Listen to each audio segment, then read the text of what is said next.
कर्म आणि विचार।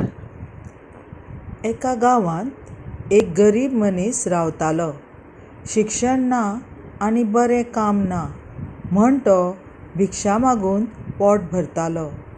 एक दीस ताका भिक्षा म्हूण तांदूळ मेळ्ळे। तांदूळ ताका खूब काळा उपरांत मेळ्ळे। ताका लागून तो खूब खोशी जालो। ताका दुसऱ्या घरांतल्यान भाकरी आनी भाजी मेळ्ळी। ताणें भाजी खावन तांदूळ एका पोतयेंत भरून वणटीचेर खुटाक हुमकळायले।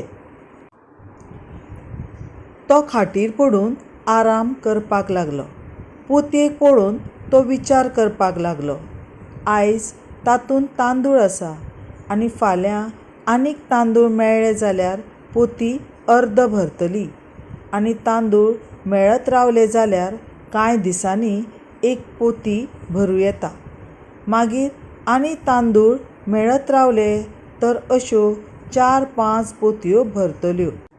2 ते 3 म्हयन्यां उपरांत जेन्ना तांदळाचो एक ल्हानसो साक भरतकच हांव ते तांदूळ विकतलों। तातूंतल्यान म्हाका पयशे मेळटले। मागीर हांव चड तांदूळ विकते घेतलों आनी चड मोलान विकतलों। जेन्ना पयशे जमतले तेन्ना हांव लग्न जातलों। मागीर आमकां भुरगीं जातलीं। ती सोबीत आनी मस्ती आसतली। हांव पोरांक बरी देख शिकयतलों। आयकना जाल्यार हांव तांचेर खोंट मारतलों।